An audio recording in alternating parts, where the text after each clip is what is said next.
The Omnic Weekly.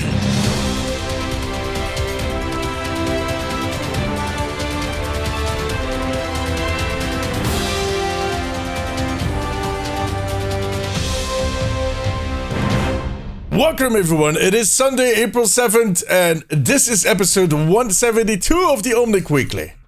172 episodes. Jesus Christ.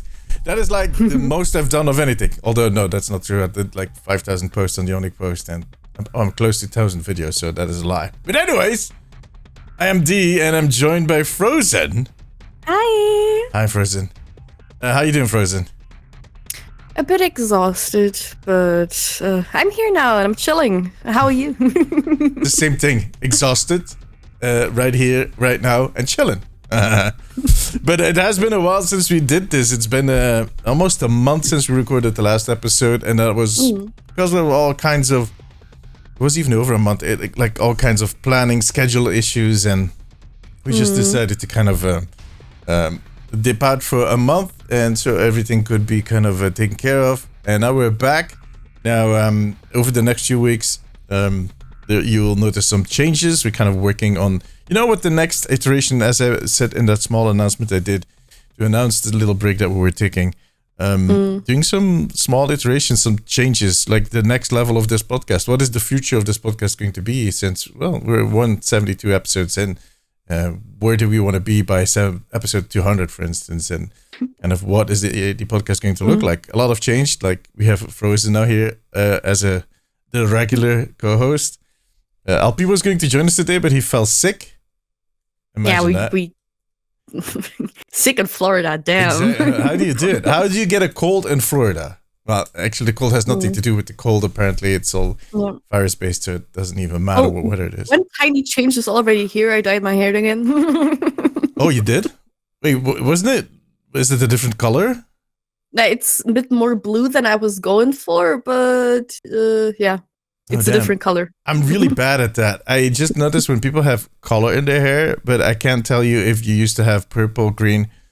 I do think it was somewhere in the purple-blue regions, but I'm really bad at that. It's just a different shade now, so I don't blame you. I have also dyed my hair, but since I shave it, you can't see that. What do you mean you have luscious locks? Yeah, I do, on my chin. But I think that might be a bit of a waste of money. And maybe I should stop doing that, dyeing my hair before I shave it off. What do you think? Yeah, it's kind of a bad idea. In any case, we're here to do an Overwatch podcast. This is not the Hairdresser Weekly, but probably that exists if you look at the inventory or the podcast maybe list. If Omnics had hair, some of them do. It's just I don't think you can shave it or cut it. It's metal. Yeah, metal hair. It might be something that kind of like you can pop off and like change it out in between. How easy and how convenient is that? Very. I mean, hairdressers probably hate me for saying this, but how convenient would it be that you just kind of pluck off? Well, you do that with wigs, but I don't know. Wigs, I feel like Omnics have the thing where they basically replace their real hair. It's like an alteration. Like with humans and wigs, it's just trying to hide something. It's trying to do something different and putting it on top of. Yeah. And it's like you have to wash them, salad with like Omnics. You can just change them. Like you can have a different hair every day. Exactly. To be an Omnic, amazing. And the last thing I'm going to say about this topic before we move on to Overwatch is that I saw a TikTok recently of this guy that apparently wore what do you call it, a toupee, like young guy. I think it was like 24 or something. And he was balding, and instead of kind of, leaning into it and just shaving his hair, he decided to go with a toupee, and he showed the whole process of how he puts on that toupee. I don't know if it's like every single day or every 2 days. I have no idea. I have no idea how that all works, but just the whole process of how he had to do it with the glue and the what. I was like, dude, why would you like put all that time in just trying to pose as someone different or to look so much different if you... Why do people get plastic surgery? Why do people do anything? True. It's like, I mean, this is more maintenance than long hair would usually be, but I like it. So, I don't know, maybe he just doesn't feel ready for it yet. I don't know. It looked like a lot of work. There was no way that I was like, oh, maybe that's something for me. Like, never. I mean, it's good if it's not for you. Yeah, exactly. But if he feels fine with it, then why not? Yeah, I do have the head. I can get away with a shaven head. I know there's some people that can't. I've seen people that have a some few dents in there. Have like a weird shape or something. Yeah. That is very politely put. Some people just their heads look like they've been using it as a hammer to drive nails into a wall or something, or they have been driving their bike without a helmet, which I've always done. I've never worn a helmet for my bike, by the way, but head shaming. Yeah. No. Okay, with the Omnic post. No, weekly. There we go. Exactly. All right, but anyways, we're going to move on to the topic at hand, and that is Overwatch, of course, because it is kind of an interesting time. We're at the end of Season 9. We're kind of in those last few weeks where you notice that people are kind of getting distracted by other stuff that you're doing. They're playing other games. Like, people are trying to maybe still complete their Battle Pass, but some of us have completed that weeks and weeks ago on 3 accounts. And at this point are just not too bothered anymore about the whole progression. But that is going to start in, well, a little over a week now. It's going really fast. It's kind of going a little too fast to my liking, but it always does, right? Yeah, exactly. And next Thursday, to kind of jump a little ahead, we're going to see the trailer for that season, for Season 10, which is called Venture 4th. And that name is, of course, because Venture is going to be in there. But let's take a step back, like what has happened over the last few weeks. Or at least when it comes to Season 10, we had a test weekend for Venture. At some point, I was kind of starting to get worried that was not going to happen. But look, they pulled it off. They got it in there. And I'm going to be... I played Venture myself. I enjoyed playing them. But I think overall, the community at large really likes this hero. I've never seen this kind of reaction.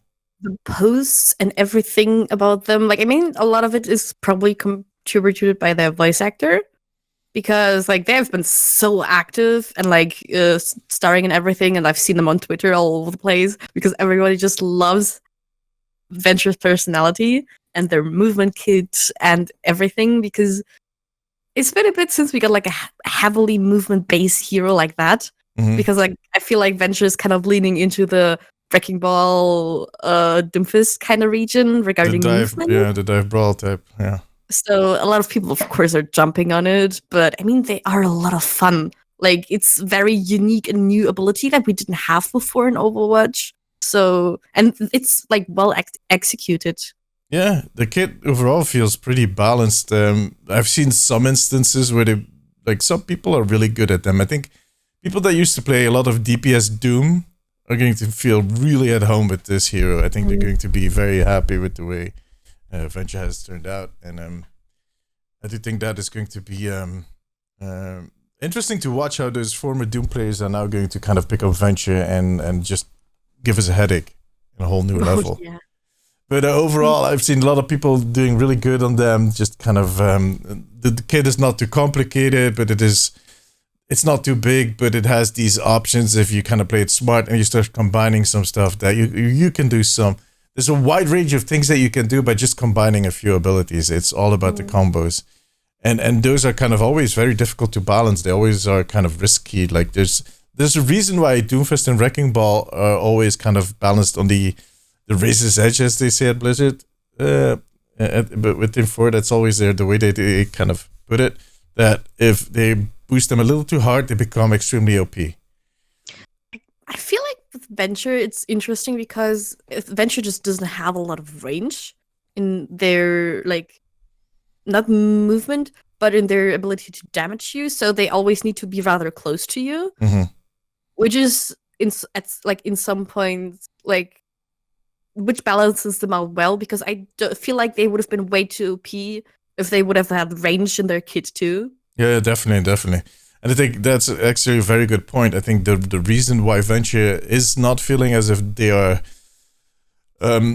balanced on that same razor's edge as Doomfist and Wrecking Ball, because they are squishy. They are DPS. They're not a tank. Like, if you have a tank that has that same type of mobility and that needs to have that same kind of DPS output, you basically get the trifecta. You have someone that has a lot of survivability. You have someone that does a lot of damage, but also has the mobility to kind of get to you really fast. And that is the moment you push that a little too hard, you get a hero that is unstoppable. With Venture, they'll always have the disability that they are not a tank and they are DPS, and that they will die fast if they are not careful, if they don't use the mobility to in a more defensive stance. I think Wrecking Ball uses his mobility about, let's say, 70% offensive, 30% defensive. Doomfist might even be more to 80-20.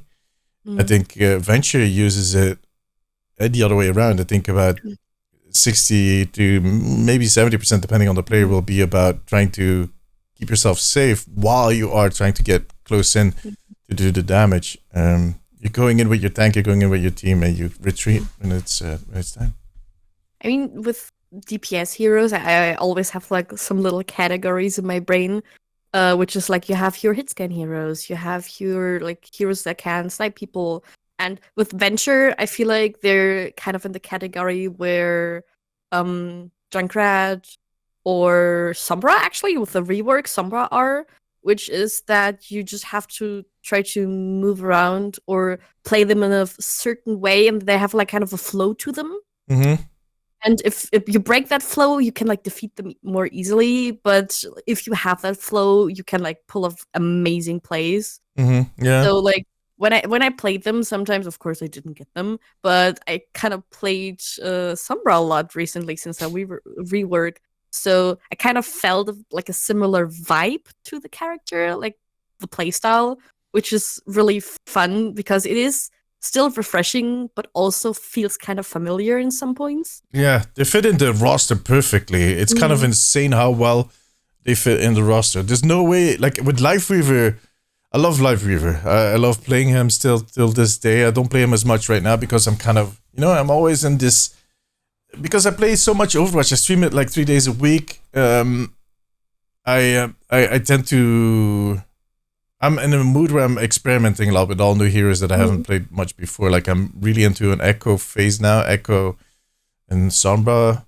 Although I've been playing Sombra quite a lot in the last few months, but Echo is pretty new for me. I haven't played Echo that much, and now really kind of discovering the potential of that hero, which is fun. And same with his supports. Life Weaver, while I enjoy playing him, I'm kind of in a different phase where I play other support heroes.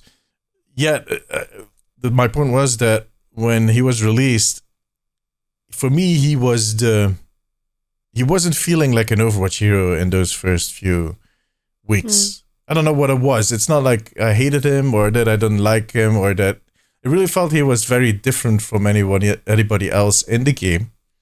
With his kit and his, I don't know. It felt kind of off.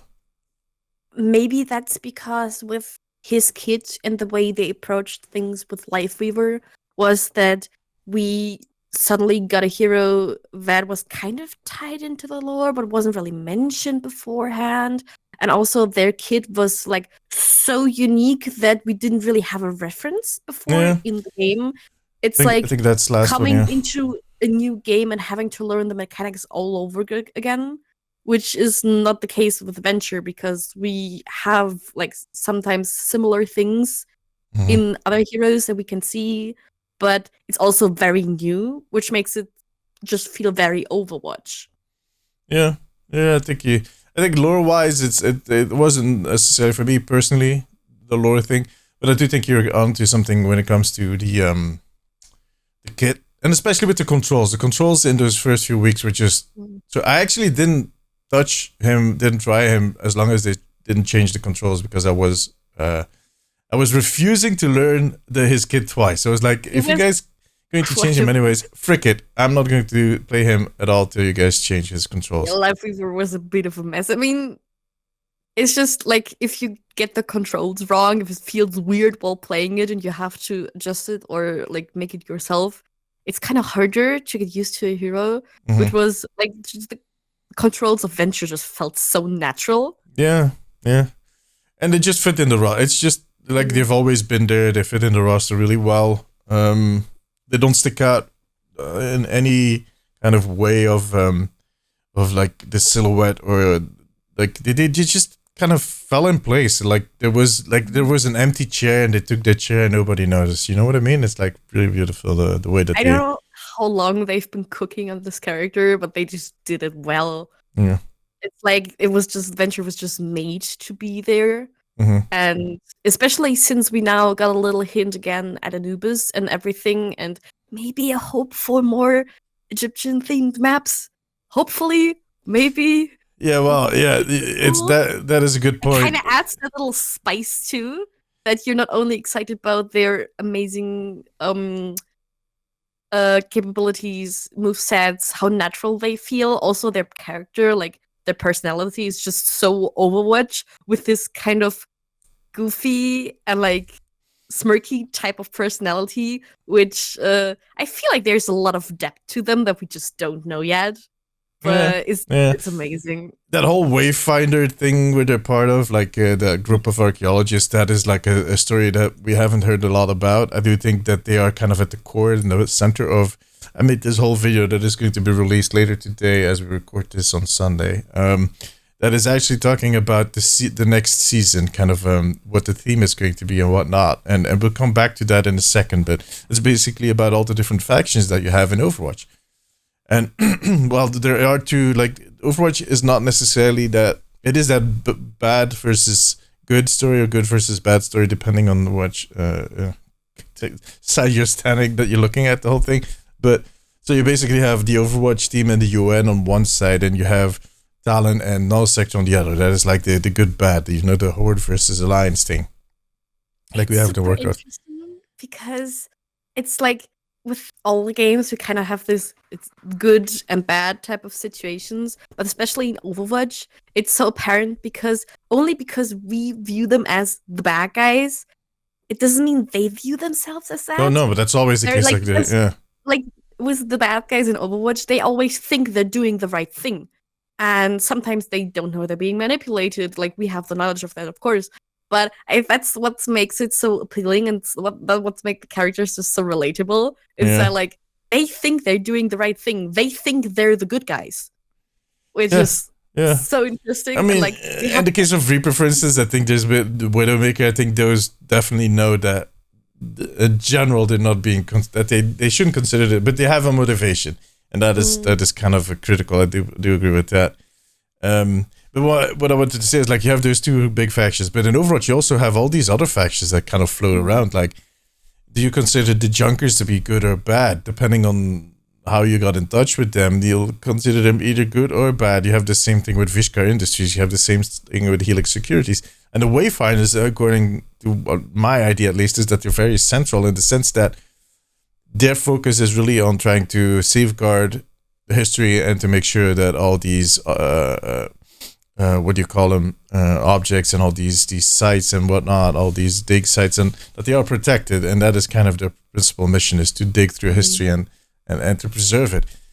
But they have been on places of conflict. They have been working with different parties. They have, for instance, been digging on Helios. We know those statues on Helios, rather. We know that the statues that used to be on Helios are actually now all in Talon bases, so that could point at the link between Talon and the Wayfinders, or the Wayfinder. What is it? The Wayfinder. There's like a second word to that whole name. I can't think of it right now. So that is kind of interesting to see how that is all going to pan out. But you said something about Anubis earlier. By the way, talking about Quirky, when we were recording for the stream earlier this week, we had this one moment where the April Fool's event kicked off with the googly eyes and whatnot.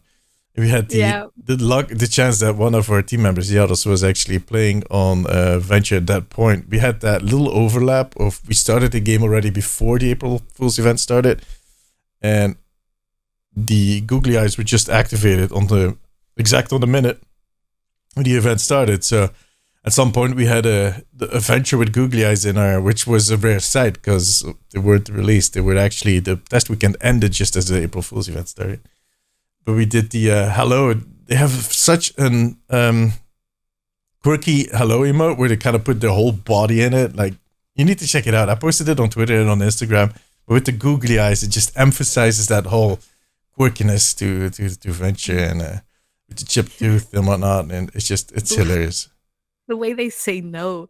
Like, you have, of course, your normal no. I mean, every hero has multiple voice lines for yes and no, but at some point I just hear "nah" in Venture's voice. Yeah.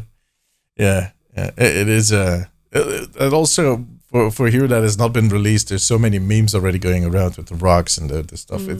It's kind of nice. Okay, but let's get back to the Anubis thing that you mentioned earlier. So at the end of the trailer for Venture, the gameplay trailer, which was released when the test weekend started, you see this moment when they're kind of digging around and they pop up. And the thing is, I made a whole video about this. If you want to kind of get more details, go check it out. But they pop up and they are suddenly in the room where Anubis is being kept. Anubis is the god program that is basically the one that created or that is the cause of the Omnic crisis. They created the warbots, like Ramatra is one of them. He created Ramatra, among others, many others. He basically made an army because he wanted. His task was to solve the environmental issue. How can we save this planet? And his conclusion was humanity needs to be wiped out to save the planet, and that was his mission. And he's been trying to hunt us down. He was then sealed according to what we know, he was sealed under Anubis, the map in Cairo, in that, I think it's in that pyramid. They showed this little short where they put the top on the pyramid at some point, like the one of the shorts that we got to see, like that's going to be almost a year ago. So then we see Venture digging around Petra, and suddenly they're in that chamber. And now the question is, what does that mean? Why do they just in this almost Marvel-like way have Anubis pop up at the end? The first thing that everybody thought was, okay, the map might be coming back, but the chances of that happening are rather low, since we don't get a new game mode, and they announced the first map would be in Season 11, not in Season 10. Could be that they surprise us with a new Flashpoint map that is set on Anubis. Could be. Second is everybody was looking at it as, that is confirmed that it's the Egyptian team. Turns out that the Season 10 is not going to be the Egyptian team. That was kind of a bamboozle. They were just kind of messing with us, because later on in the teaser for the trailer for Season 10, they showed the Mercy skin at the end, which was a Talon Mercy skin. And I mean, Anubis might point at something Egyptian, but the moment you see a Talon Mercy skin, there is no doubt that Season 10 is going to be the Mirror Universe season that Aaron also talked about back at BlizzCon.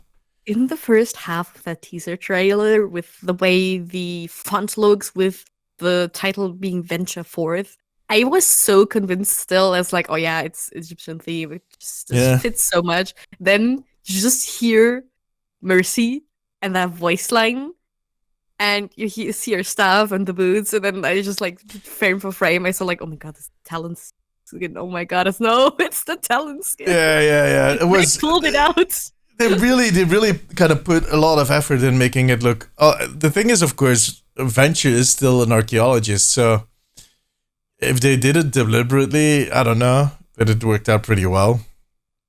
But yeah, it's going to be, and the first reaction of myself included, of everybody, but including myself, that's what I meant to say, is that this Mercy is going to be the mythic skin. But turns out, if you look a little closer, if you look at it a few times, then it doesn't look as much as a mythic as maybe a legendary or even an epic.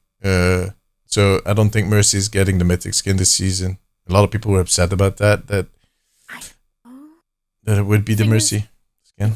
It would make the most sense to show off like a part of the mythic in the trailer like this.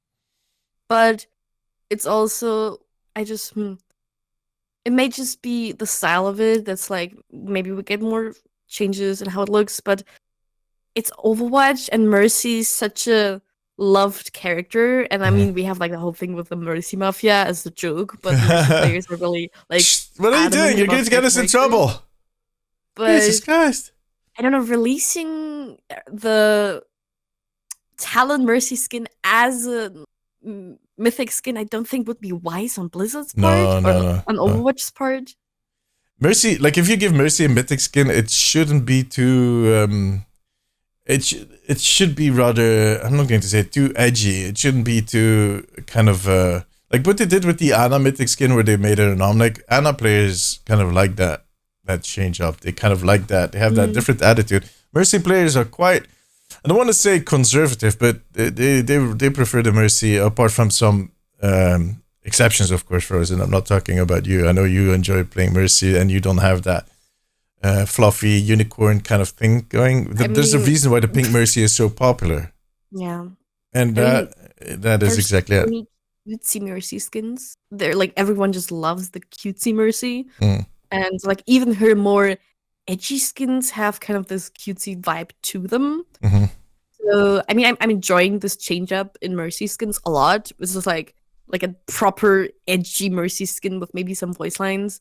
But for the whole of the community, I just don't think that it's a wise choice. I just think they put that in there to create some hype and some speculation about it. Yeah. I did the top 3 like recently. I do this every 2 weeks. I ask my community what their favorite skin is for a certain hero, and then I post a video and I post the results, and then everybody is commenting on it because they all have a different idea. They all kind of disagree, although it is the community that voted. It was it's a typical community situation. But I did one with Mercy 2 weeks ago, and the top 3 skins were the Atlantic one, which is very kind of almost looks like your hair, kind of bluish, purplish, like very very ethereal, very godlike, like goddess. And it's like that's like the vibe people are wanting it to be. If it's more serious, they want like a very pleasing to the eye, pretty ethereal kind of glowy skin for her, or they want a very cute one. Yeah, like the second one was Dr. Ziegler, and I think the third one was I can't remember anymore. But like I know that the Greek mythology one was also in the top 5. There were a few that were really close to each other. But the zombie skin, for instance, or the skins that all were a little edgier, were a lot lower on the ranking. They came up a lot less. So that's the ones I use. Yeah, but that's what I mean. You're not the most standard Mercy player. So I definitely don't think this is going to be the mythic skin. I actually, like I said, have a video coming out later today that is going to talk about the mythic skin and who that could be. And I do think it could be maybe a support. We'll see. We'll know for sure on Thursday. I think they're definitely going to be part of the trailer that we're going to see. It's going to be the Mirror Universe. Now, to bring back to the Anubis, what I've kind of think it's going to be is, they're doing this whole Mirror Universe thing. And I've said this before, but all these limited time events usually are not canon. And they sometimes push it really far, like they did with the Hanzo Valentine thing, where you basically are shooting as a Valentine Hanzo, just zapping her up the map and doing weird stuff. But you also have Star Watch, for instance, which is like a completely different universe. And I think in this case, they want to do something that is literally a what-if story. Like, they want to bring it really close to the canon lore, but then put that twist on it. And that twist is going to include Anubis. I think we're going to get a limited time game mode. There's chances of it being PvE, what was it called again in Season 9? The game mode where you... The Eldritch Horde game mode. Can't think of the name now. Cosmic Crisis. Cosmic Crisis, yeah. I think to that level of PvE, I'm not expecting anything. It's just going to be a story in there that is going to feel really what if, where they replace certain key figures that we consider that we would think in a PvE mission to be part of the story. Like you have Sojourn in your ears, kind of giving you commands. What if that is Doomfist telling you what to do as an Overwatch player, and you're not facing Ramatra, but you're actually facing Zenyatta and Null Sector, stuff like that. And it is going to be said about trying to liberate Anubis, because for as far as we know, Anubis is still being held captive. I mean, if we talk about that, my mind just wanders to like a Star Wars similar type of game mode. Like mechanics wise, not like, of course, like story wise, but the Overwatch and Talon or Good and Bad Side switch would fit so well for like a PvP kind of game mode where you go against each other with the different characters with more voice lines and a new environment, maybe something we already know about, with like a remodeled map. They like they did with Horizon Lunar Colony. Yeah. Thought they did it on Anubis. Yeah. But like maybe on Anubis, like the PvE kind of type Cosmic Crisis would be really cool, but regarding like the setup and the possibilities, I think like a similar to Starwatch kind of thing is more possible. Yeah, no, I think that is. If I had to take a guess, I think we would be playing with Overwatch heroes that have to go against null sector that is being has a new leadership that has Zenyatta as a leader, and you need to get under the pyramid in Anubis. So you're basically going to be playing on the map that we know Anubis with some blockages like stopping you from going into. Although there's not much to that map. There's like one straight line that goes straight from the dropship to, in that case, it was a drop vehicle to the pyramid, and you fight your way down, and then that moment where you would go in the defender's spawn room, they replaced that with a stairway that goes down, and you end up fighting the final fight, which is going to be probably Zenyatta at that platform that is being overlooked by Anubis. I think that is something like you said. It's basically an old map that they retune a little bit to give us that familiar feel. They kind of expand on that, but with a twist in the sense that it's going to be different heroes that are going to be standing by your side. It's going to be Widowmaker is going to be helping you out from the back line. It's not going to be Widowmaker. It's going to be Amélie Lacroix. And Overwatch, Amélie Lacroix. Oh my god. Yeah. And I had a third option. Like, I don't think we're going to see Reaper in Overwatch. I mean, Gabriel has been in Overwatch. In Darkwatch, he is too. It's too easy. He also has like a foreskin. If we say that, he basically. I thought you said he has a foreskin. I'm like, no. Are you making any assumptions to his like? He basically has like a similar skin like before, like a young Reaper, like a young like Rise type of skin. So I'm just thinking they're gonna do some characters that just didn't get that kind of Sigma, come on. Yeah, it's like we have Sigma, we have Mercy apparently. Why are you calling him Sigma now? Say him like you always say him. Sigma. Sigma! Jawohl! We have Ana, and I saw a lot of people making non-Overwatch heroes like having talent skins, which I don't think makes sense for like Lifeweaver. For Lifeweaver, it would make so much more sense to give him like a Vishkar kind of skin. Yeah, exactly. Because he was part of Vishkar at some point. Yeah, he studied here at the academy. But I know, I get your point. I think we shouldn't just be looking. I think from all the skins, this is all what I said in a video that's coming out later tonight. But from all the skins that we're going to get, let's say we get 10 skins. There's going to be 3 Overwatch skins that are going to be talent members. There's going to be 3 talent skins that are going to be Overwatch members. And the Overwatch members are Mercy, clearly. And I'm thinking that we might see either Winston or Reinhardt make the switch, which would be extremely funny to see talent Winston. I would really love to see that. Reinhardt, same thing. And who had it pitched as the third one? I don't remember. I mean, I like, of course, some DPS players, but like, I'd love to see a Talon Orisa skin kind of deal, because she was literally built to defeat Doomfist. Bear with me. Listen. Okay. What if I give you a Mecha Orisa? Ooh.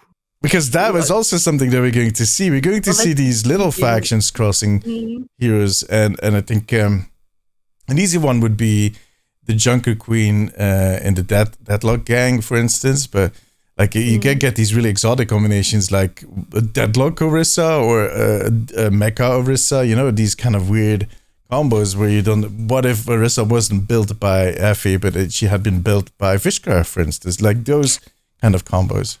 I mean, with Cassidy being a former member of Blackwatch, I could actually think of either like Ash having maybe a Blackwatch skin at some point with like the Mirrored Universe, since like she's the Deadlock gang. Then if the Mirrored Universe, maybe Ash was in Blackwatch at some point. Yeah, he convinced her to join in. Yeah, definitely. I mean, there's so many options that they could do. It's really interesting because of all these smaller factions that they have. And the one hero I was thinking about earlier was Sojourn. I think my bet is actually that Sojourn is going to get a Talon leader. She's going to be the talent leader, and that is going to be the mythic skin. But I might be wrong. I hope so, because she would be a perfect fit. And she needs good skins desperately. She does. And DPS in general doesn't have... DPS has 3 mythic skins like all the other roles. But the big difference is that they don't have a mythic skin for an Overwatch 2 hero yet. So all of the heroes that got a mythic skin up till now in the DPS role have all been OG heroes, like original release heroes. So Genji, Hanzo, and Tracer. Those are like as OG as you go. The only DPS that is a little more OG is I think Soldier, Reaper, and that kind of. That is of course the fun of this. We have all these ideas, we have all these assumptions that we can make, all these while some educated and other just really random guesses, but at the end we're going to have to wait till Thursday till we see that trailer drop and see what heroes are going to get the skin. We're definitely going to see some other skins. Now the one thing I'm kind of wondering, and I had hoped to hear more about this Friday, so Aaron had said in his latest developer update in the video that there would be one more developer update before the release of the season. So that should be somewhere this week, because next week. That is, I mean, recently they have been known to just throw things on us in the least convenient times imaginable. Oh yeah. So just as I start my stream, for instance. I made my streams earlier. I started my streams 2 hours earlier because I was kind of fed up with every news dropping at the moment, just that I started my stream, which was 8 p.m. my time. So I started at 6 now. And now they have grown the habit to drop all the news at 6 p.m. Literally, I'm not even kidding. The moment I started streaming earlier, that hour changed. I'm starting to think it's not a coincidence anymore. Now they're watching your streams and thinking, how we have to. I think my Twitch account is indirectly connected to their Hootsuite. That's what I'm thinking, and it just gives an error. It's just a weird link. It's a bug, but I mean, we already know some of those employees are watching your videos, so they know. Luckily, we have ways to kind of deal with that now. No, but the developer, what I wanted to say is that, and I hope that they talk a little more about their plans for the Battle Pass and shop, because overall, I feel like the mood around Overwatch, it has, it's like they have this thing. I don't know if you heard about this, the procession of Echternach. I don't even know where Echternach is. I think it's in Germany somewhere. It's a procession, like one of those religious marches that they do, and it's known. Well, I'm thinking about the name, but it's the accent. I think I don't know what you're talking about. Echternach, it's like I think it's Swiss, Austrian, somewhere, Germany. I don't know. Yeah. Maybe it's even Luxembourg. Who knows? But the reason I know this is because it's often being compared here in Belgium to like in any process where you take 1 step, 2 steps forward, or 3 steps forward and 2 steps back, like that type of deal. And I feel like the Overwatch is going through the same thing when it comes to the overall the perception around the game. Like overall, I feel the perception is going forward. People are starting to enjoy the game more. People are starting to kind of look forward to new stuff. People are, and then they come out with, we fired so many people. Well, they don't tell us directly, but we hear via that EPVE was cancelled, and then you need to take 3 steps forward again, and then they would take 2 steps back, and that is the way that Overwatch is moving right now. But overall, I do feel that things are kind of lighting up. I do think the general sense is that they're listening, and if they don't take action, I mean, that just kind of pisses some people off. But overall, I do think we feel like we're being listened to, but the one thing that kind of sticks out still, and that is going to remain a sore spot, is if they don't tackle the whole discussion about cosmetics and the battle pass and progression. Like they did some changes, like we're going to get 600 of these premium coins, the Overwatch coins, in the battle pass. We get the choice of which mythic skin we'll be working for. These are really big steps forward that are very interesting.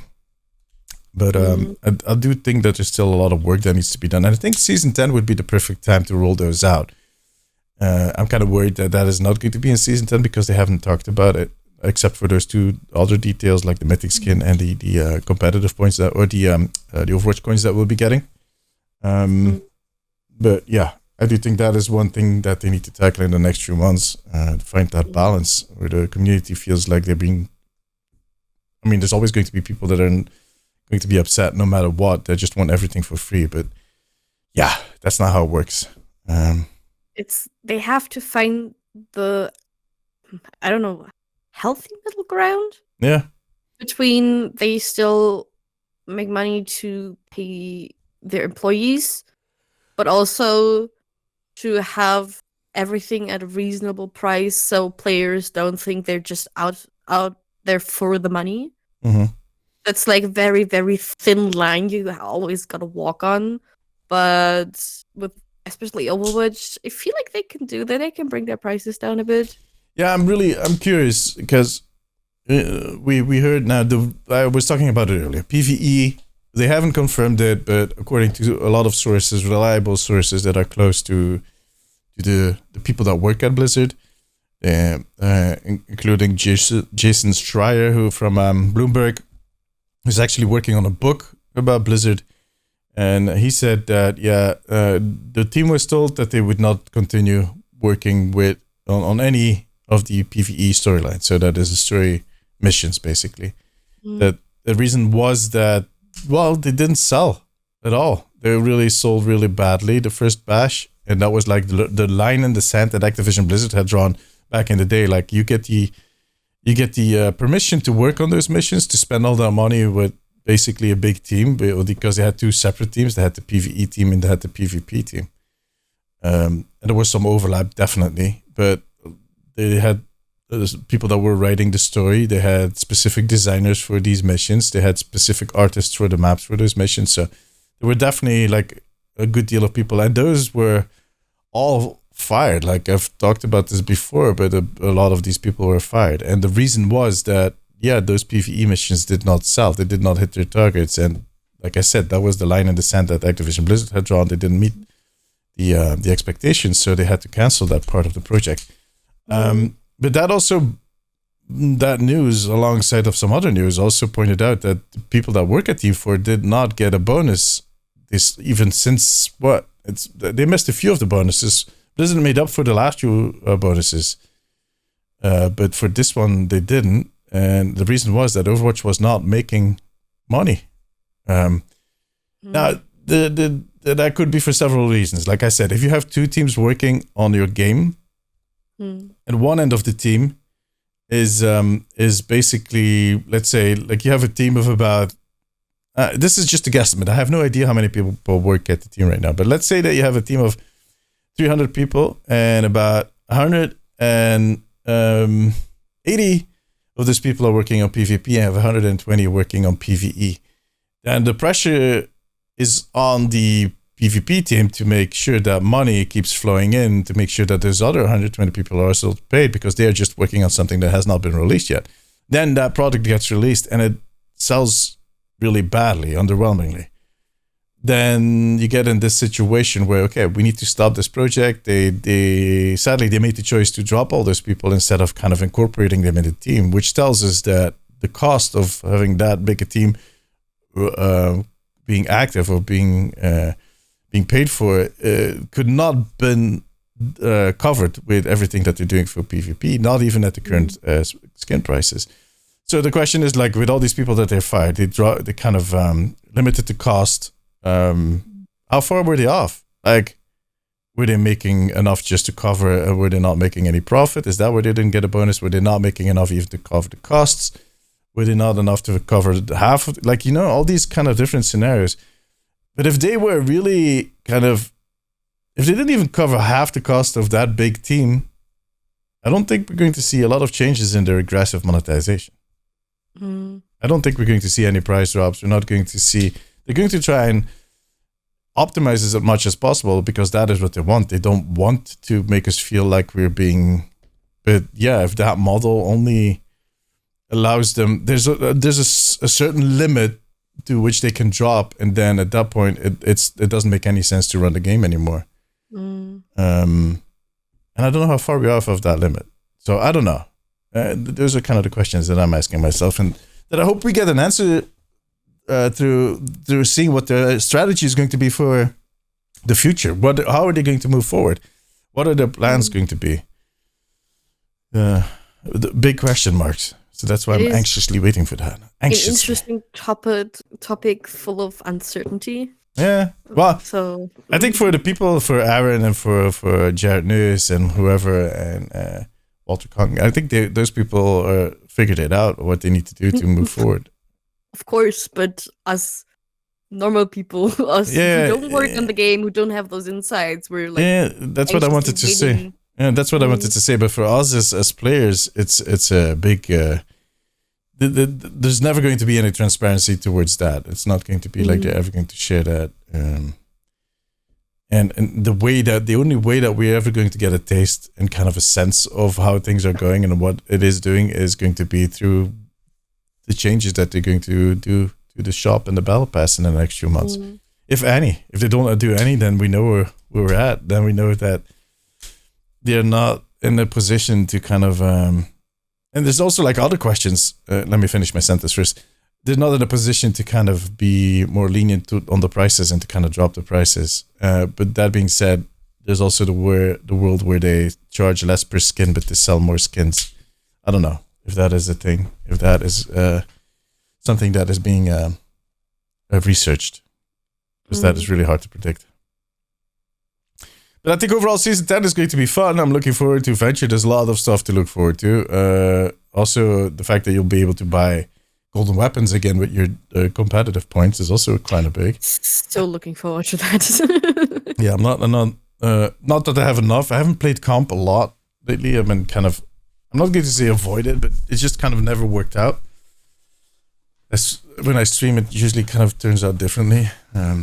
Me, it's when you stream, you have to pay close attention to the game or what you're doing, but also with chat and everything. So I can't get it. Like if you play in stream, you're never gonna be as good if it's just like if even a 3 stack or a 4 stack in the game where you can have full focus on the game. Yeah, definitely. That's why I don't know.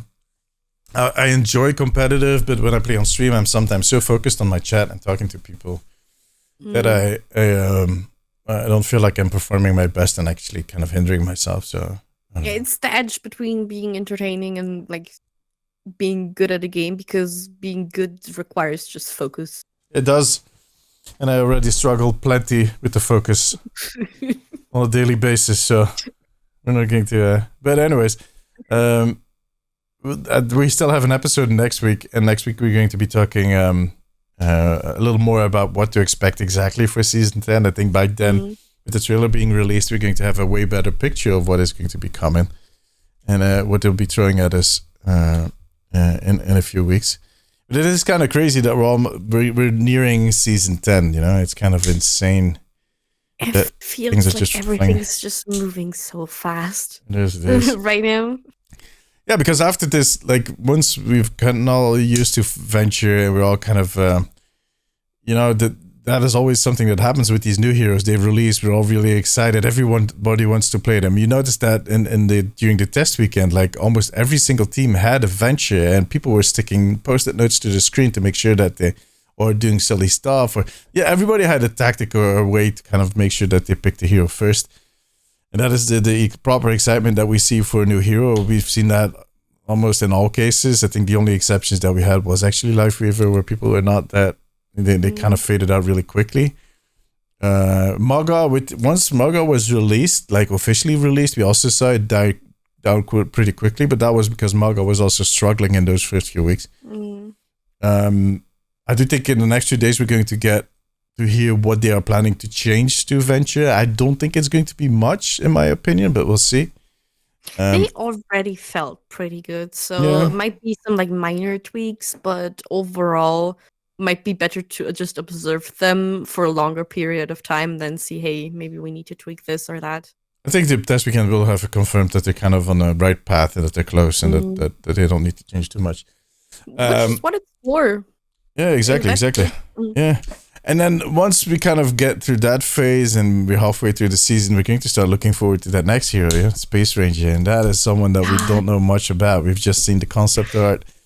I already saw people counting down the days until we get Space Ranger. There are Twitter accounts that have been counting down to Space Ranger ever since they were announced at BlizzCon. It is. Look, every single hero always has this very specific fandom that connects with that hero, and that is the beauty of Overwatch. Of course, that is what makes Overwatch very special. Is that people sometimes really connect to a hero because of they're from the same country. Now, in this case, that would be difficult since Space Ranger is from Mars, so I don't think she'll have a lot of fellow countrymen or countrywomen among the player base. But I mean, she's still she's gonna attract all the people who just love the ideas of space, like the wars or different planets kind of type of people. Mm-hmm. Exactly. We had the April Fool's card game mode this week that is still ongoing. I think it's going to run till tomorrow, somewhere till tomorrow. Still gonna have to play that. It's so much fun. It is so much fun, yeah. It is one of the better ones, the best, maybe the best one that they have done. It's not as silly as the one they did last year, but I think with the one they did last year, the silliness actually made people abandon it more quickly because the silliness wears off at some point. Also, they had to make it so short because they always implemented as they had 1 or 2 days in which the entire game was just switched around. I kind of like that they made this an arcade mode for a week. Wasn't it an arcade mode too last year? I think it was an arcade mode too. I don't remember actually. No, the voice lines and whatnot, the alternate voice lines and what are in the normal mode. But they always put it in the normal mode for 1 or 2 days to freak things up. And stuff like that. Back in the day, it was an experimental card. I remember that in the day that they still had to. And last year, I think they also made it in arcade mode. I'm not 100% certain anymore. I like it that they're going it on for longer now, or doing it for longer. Because we were already wondering, because usually they started a day early before April Fool's. Where is it? What is going on? And they dropped it the evening of April 1st. Yeah, they did. Well, yeah, for them it was the morning, the cheeky buggers. You just got off bed and hit the button. Some people think we know for a fact that those abilities that they tweak are consistent of a few groups, and the one group is just silly, having fun, having heroes float up when Anna sleeps them is. It does have a purpose, but the purpose is not to keep that in game. It's funny and it makes them a bit of an easier target. But it's not it's something that they're considering to have to they have to kind of work on it to keep in game. But there are some other things that they did that are. Excuse me? I think my OBS just gave up. I do think there are some other things that they did in there that they probably want to keep, that they probably want to kind of there are balancing changes or future reworks that they kind of are looking at. And some people even think that they were testing the Space Ranger abilities in there. Oh, I think with a lot of these silly things, I mean, it's just prepared or made to test out future abilities, what could work, what couldn't. I mean, I saw Smolga, and of course, I was laughing at first because it's so silly with the high-pitched voice. It's tiny and everything. But it just feels to me like they're trying the possibility of smaller heroes. Or how small they can go. Maybe. I really thought Smolga was one of those things, how do you say that? Goofy things where they just kind of this big burly dude make him really, really small with a high-pitched voice. I don't think they ever plan to release Hammond from his mech. I don't think so either, but it just, I don't know, it gives the window of how small can we make this? How far when we go? Them trying to test the limits. Which is, I mean, it's always good to have some data on the limits. Oh, definitely. But even if it's not purposely, they can learn stuff from it. Yeah. Also, the Mercy abilities, how they approached it, seemed to me like they're trying to maybe try ways of removing her damage boost, since it's one of the abilities that gives them issues every time they have a new hero. Yeah. It's one of the. Do you think the mercy change, is that something that you want to? With some changes, of course, that you want to see in game. I don't play Mercy, so I'm the least qualified person to comment on that. I had a lot of fun with Mercy in the mode. I don't know if that type of change would be beneficial to her, but I know that the people who make this game or the devs, they had like mentioned sometimes that the Mercy beam or the damage boost has been a problem sometimes, and like I think they're trying things out for possible rework, because she's a very unique hero with movement sense and everything, but it's kind of like it's the only hero in that category we really have. She's very alone in that regard, and I think it might be beneficial to try to make her a bit closer to the other heroes. Yeah. I like I said, I can't judge. Like, I don't know if it was fun or anything. Like, I do play Moira occasionally. I'm gonna get destroyed by the Mercy Mafia. But I do play Moira, and when I played the Moira in the mode, at first it was very confusing, and at second I felt like, ooh, this has a huge drawback. On the other hand, I mean, like in one of my videos I mentioned that I kind of like the fact that they switched things up with Ramatra, because I feel like having that Hulk moment reserved for his ultimate makes it feel more impactful, makes it feel more special. But I got a lot of Ramatra players, like, although there was like a bit of a divide, some Ramatra mains were like, yeah, I totally agree with you, and others were like, no, keep it as it is. I kind of like the fact that you... So it really depends on, I guess, the player and the way that they perceive their own mains and how they play them. But with Moira, I felt like I could understand, once I kind of understood like what was going on exactly, it was...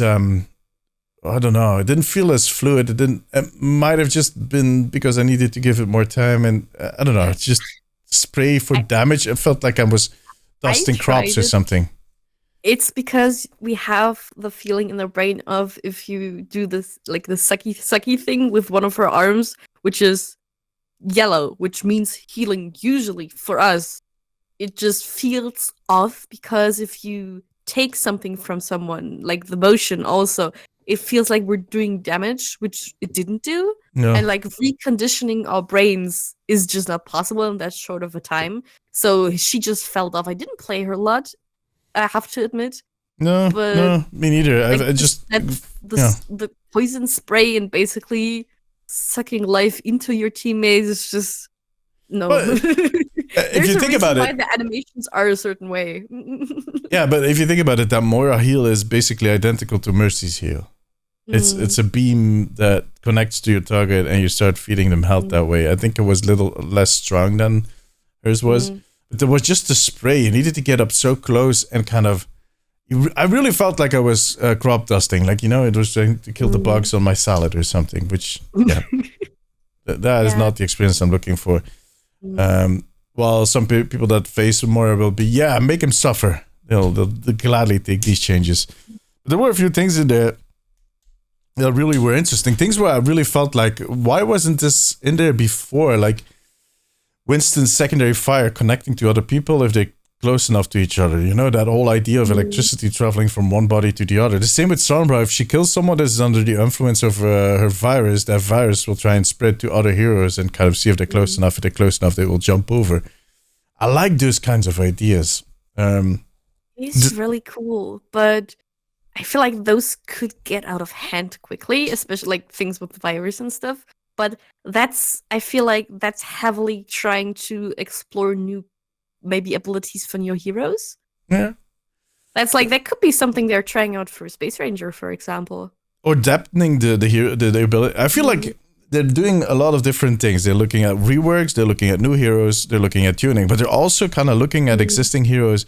And it's not a rework. It's looking at, instead of trying to alter things, they're trying to see. That is my opinion. Don't take this as official, but I feel like they're kind of looking and putting more depth in some of these abilities, but not at the cost of making it more difficult to learn. Just having a sort of a side effect, like that every ability has a B level to it. It has a little more depth. It has like an expert level to it. And some people in my comments said, it kind of feels like they are incorporating some of the stuff that they were planning for PvE in the talent trees. Could be that they're like, this would actually be interesting because, for instance, the Genji Reflect. If you hit fire at the right moment while you're reflecting Genji and you reflect at the moment that the bullet actually hits you. So how Genji's reflect works right now is someone is shooting at you, you hit the reflect button, and basically the system takes over. And it will reflect anything that flies at it, and you don't have to do anything. It's just you're standing there reflecting, looking like someone that is cutting some fish or something. I don't know, you look like a chef cook. Some fruit ninja kind of thing. What did I say? Chef cook? Chef cook. That was weird. Chef cook making a fish dish or something. And then the reflect ends, and that's it. With this new layer they added to it, you can actually kind of try to reflect. And at some point, like the way I did it, because I suck, is just hitting that button repeatedly and hope that one of them will hit. It's like a lottery. But some people will get so good at it that if a soldier shoots his helix rockets, they will wait patiently, like they were taught by their master, and they had to wax on, wax off, they had to paint the gate, you know, the whole thing, the Karate Kid thing. But they learned in that whole exercise that they need to be patient. And if they wait patiently till that helix rocket hits them, and then they start reflecting and hit that fire button, that helix rocket is going to bounce back with critical damage. And that is going to kill that soldier. Well, I would have already killed him instantly, but, you know, it might take someone might accidentally hit the tank and take a huge chunk of their damage. And at that point, you need to be skilled. You need to hone your skills. You need to become really good at that hero. And it adds a certain depth to it, a certain expert level to an ability. And I kind of like that idea. It could get out of hand. It makes it maybe a little more challenging to balance. But I always said that if you're good at a hero and you're dominating because you're really good, you know this hero inside out, you're skilled with them, maybe you earned it. Maybe you earned to be that good and kind of be dominating at that point. Instead of having, like, every time that you buff Genji too much, having every simpleton that is able to hold a controller, kill a whole team because he hit a button. That is not the thing we want. That is not the... I mean, is an interesting concept that, like you're suggesting, with maybe them trying to give just a bit more depth to some abilities of the heroes. Mm-hmm. You just have to make sure that it doesn't get too complicated, because if you know the game, if you know what's going on, it's not gonna feel as big of a change to you because you're gonna get accustomed to it. But you also have to make sure that it's still doesn't prevent new people from playing. Yeah. But with the Genji thing, it doesn't prevent anybody, because if you are new, you use reflect like everybody else does. You just kind of hit that button and you wait it out. And then you're going to be playing Genji for a few hundred hours, and then someone is going to tell you, did you know if you hit the button, it will actually hit back in critical? Wait, what? Really? Let me try that. And then you're gone. That just reminds me of things I learned way too late about some Overwatch heroes that are embarrassing. But it's the same thing with the Mercy Super Jump. Mercy Super Jump started out as a bug, and it became this thing about among the Mercy players where they taught each other this bug, and they figured out a way to do the Super Jump, and it became a part that Blizzard liked so much that they tried to incorporate it in the actual kit, and they failed like a gazillion times to do it. But that's exactly it. I think they learned that this tech, these hidden features, these things that come from, sometimes it's intentional stuff that they didn't expect to be happening, like certain combos that we managed to work out, because that is something I've always said. Like, if you build a game and you throw it out at the masses, you'll sometimes discover stuff about your game that you hadn't even thought about. Like, one big example that I keep giving is in Halo. I never played Halo that much, but you had these explosives, you had these cars, you had the whole framework of physics that happened. And at some point, one of the most popular thing to do with Halo was just to blow up shit. You just attach, you drive a car, you attach some dynamite to it, and you run it into a team of enemies. You know, like all these weird combos. The same with GTA. Like, if you watch people stream GTA, most of them are either in the online mode role playing, or the others are just doing these weird courses, weird shit that they're doing that they built themselves, because what people do. People take things, implemented into this game, and they just run with it. Yeah. And the creativity is just so good for devs to look at, like, what are people doing? What are people having fun with? And then just elaborating on that and maybe encouraging that. Exactly. The old Blizzard is one of the best examples. Like, the whole MOBA genre started with a mod for World of Warcraft because they allowed mods, and community started building mods that we've seen the same thing in Overwatch. Some of the best modes that have been built turn out become game modes that are officially in the game or limited time game modes. So and I think they recognize that potential, and they're trying to add this extra layer to these heroes, like they did with Genji, but they also did with Sigma, for instance, or like you say in Germany, Sigma. Yeah, no, sorry, I said it wrong. Say it again. Sigma. Sigma. Jawohl. Schmetterling. I love the idea that he could use his rock to just shoot it straight forward and stun somebody the good old-fashioned way. Or he could like see an opportunity, launch it in the air a little higher, maybe launch it straight forward, but then have it smack down and hit a whole team. Oh, the Sigma rock, honestly, it was, I think, one of my favorites because it just didn't seem goofy. It seemed so practical, and it seemed like it had a purpose in there. Yeah, exactly. It was well executed. It made sense. It was easy to understand. It was easy to use, and it had this. It gave you a choice. What am I doing with this ability? You could even make that choice in the middle of it. You could go, I'm going to smack it. Didn't think about, but once you know it exists, you don't want a gun anymore. Yeah. I miss it. I miss it in a normal game because there's definitely like during my stream this week, I launched at some point. If you go back, watch my stream, watch all of them. I'm not going to tell you which one it is. Just watch all of them, okay? It's good for my stats. I had this one moment where I threw my rock, and they were hiding behind the car. And I threw my rock, and I decided halfway through throwing it, like, oh, there's someone behind the car, and I smacked it down, and my rock just went right behind the car, and they all jumped up because of the rock. Kind of, they were launched in the air, and everybody started shooting them. It was like this. It was like a aha moment, like, oh shit, I can just, anybody that's hiding behind the car, I can just hit him from over here and kind of force them out of hiding. And I fell in love with that ability immediately. And then, of course, I tried to pull that off over and over again because I was recording and I needed the content. But I think in a practical sense, if they would implement that in game, there would definitely be these moments where I could just, at the split second, decide to use it that way and kind of do something different. And could even be mid-flight that I decide, no, I'm going to smack it down here because, I don't know, this Doomfist is coming from my support. And it doesn't even take away anything from a skit because if you just want to have the rock fly, you can still do that. Yeah, exactly. No problem. Yeah, exactly. It just adds another level of like usability, versatility, and just like skill because beginner players maybe know this exists, not use it too much, try to use it, maybe fail a bunch of times. But the way that very experienced players or Sigma mains or something like that could just use this with so many cool movements and situations and so much usability, it is pretty cool. Yeah, I love this patch. I think it's I really look forward to seeing what they're going to keep of all of this. And I think they should do more of it, but on the other hand, feel like, that makes April Fools kind of special. I don't know. I feel like the team, the hero balancing team is doing a good job right now. They're really kind of looking. They're not kind of putting out fires. They're not kind of trying to keep that ship afloat. The ship is floating, and they're looking at adding a swimming pool. They're looking at adding a slide, and at some point they might even add a roller coaster because that is apparently a thing now on cruise ships.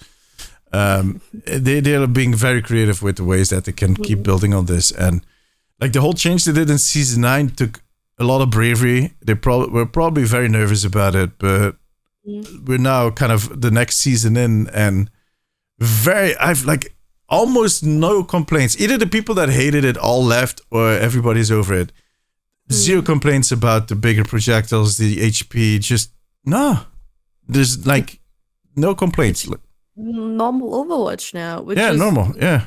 Always with these changes, it's like, oh my god, it's gonna suck, blah blah blah blah blah blah blah. And then you figure out, hey, this is actually not that bad. This is actually just reshuffling a few things, maybe making it a bit easier for devs, but I don't feel that much impact of it. So, No. The first few days it was a little like you were looking, and there was some moment, but now it's just like, what if they pulled it back? And imagine that they bring out the news tomorrow that in season 10 they're rolling it all back. It would feel so weird. It would.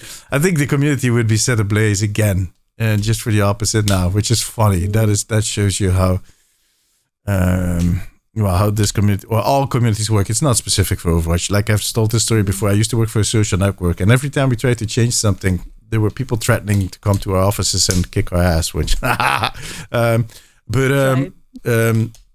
then we would at some point see that the feature had some issues, try to roll it back or try to do something different. And they would be upset because we took away that one feature that they hated 2 months ago that they now can't miss anymore. Like, it was always, people hate change. It's plain and simple.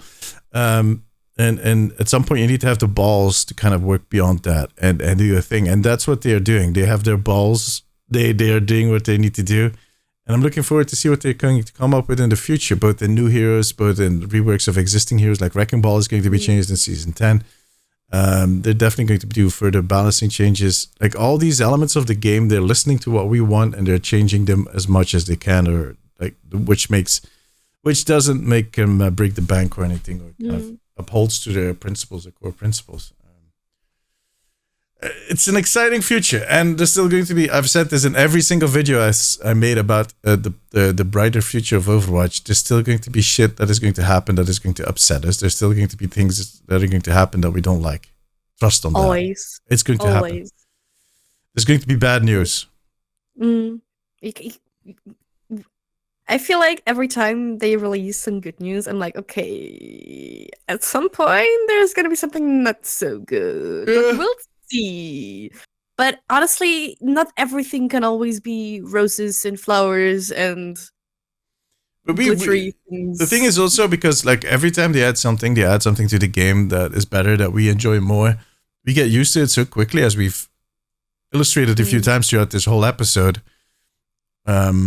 And we just reset in our head. That is Overwatch at that point, and it becomes stale really quickly. We're like, this game is stale. This game is dying. Nothing has changed to this game in ages. This has been the same shit for seasons, and then like I've literally had people telling me that like this game hasn't changed in 6 seasons. I'm like, they just did this huge thing where everybody was upset about at the start of season 9, and now everybody's like, It's stale. Literally just the normal vibes of the end of a season. People are always like, oh my god, there's nothing to do, this game's dead. No, this game is not dead. It's just the end of the season. Of course. Of course. It's like just... people always say the game is dead if they just don't play it for a few days. Like, come on. I thought you were going to talk longer. That's why I took a sip of my drink. Sorry. Thank you, Frozen. Come on. I need to hydrate. I have been more talk active. I can hydrate too. Oh yeah, now I'll keep talking so you can hydrate. See that's what friends do for each other. They talk so other people can hydrate. Oh my god. Christ, I'm offended now. Alright, but I think it's before she kicks my ass, I think it's time to close this party down and to round things up. It was good to be back. And we're going to be back next week, hopefully with LP. And like I said, over the next few weeks, you're going to notice some changes. Nothing too crazy, don't be too worried. I just want to add some more structure and kind of make sure that the elements that you guys enjoy get a little more space, but also make sure that there's ways for you to interact. And one of those things we want to do is kind of reply to your questions. We want to incorporate the questions that the community might have. We stream these live on Patreon. No, it's not like we have that many Patreons that it's like fully stacked and not everybody wants to ask anything. People just like to lurk. But if you have a question that you want to ask us and you want us to address in the podcast about Overwatch, of course, drop that question on the Discord, discord.gg/Deemzies. There is a podcast channel right there that you can drop your questions, your comments. Let us know, tell us your questions, and we'll take them along in the next episode. And if we get enough questions, we'll make this into a recurring thing where we take a few minutes every week to listen to your questions, to read your questions, and to form it. You can leave voice snippets now on Discord. I've seen. I don't know how. Voice questions and stuff like that. Yeah, record your own question if you want to hear your voice in the podcast.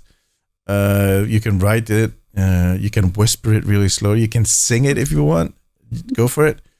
We'll gladly play it for you. We'll be happy to answer, to give our insights, to give our opinion, because that's what this is, our opinion. Exactly. And if you want to hear Frozen, just say Zima for an hour. We can fix that with a separate episode.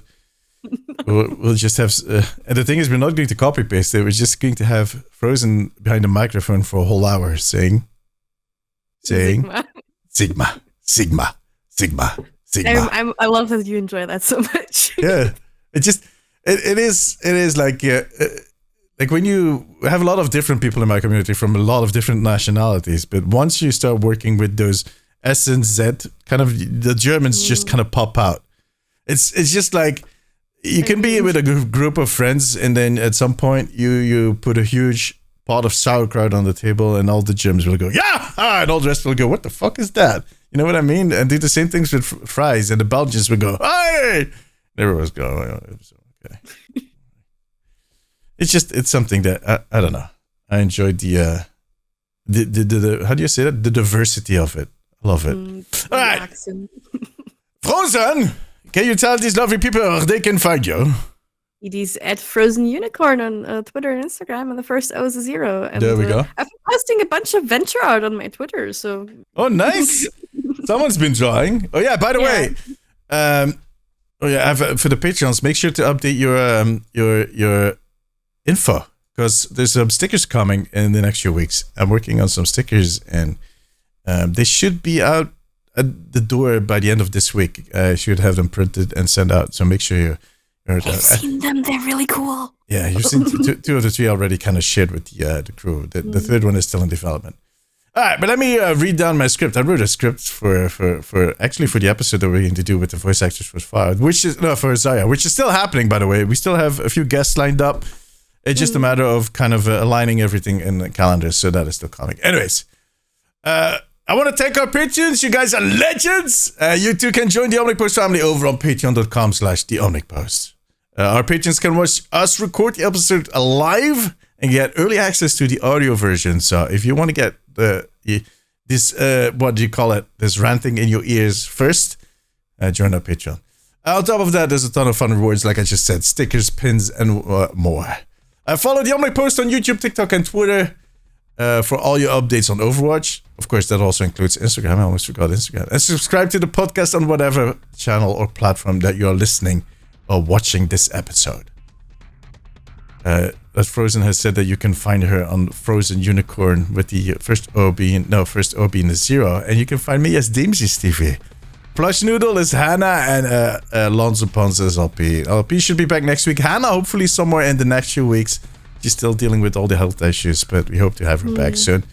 And we might add some extra people to the cast eventually to start rotating a little more to make sure that we always have 3 people.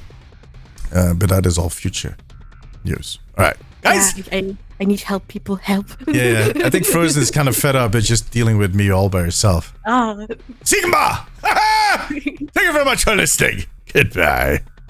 Sigma.